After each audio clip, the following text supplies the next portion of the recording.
spider senses are starting to tingle.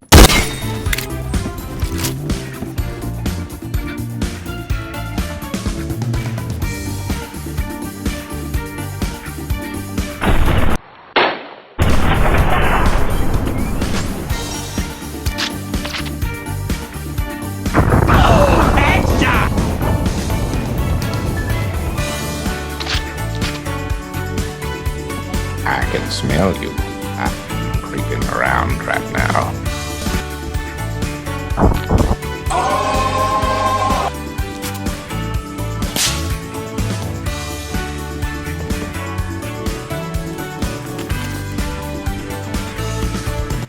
Don't do it to me. I beg you. No. Nothing. You have nothing to do with this decision.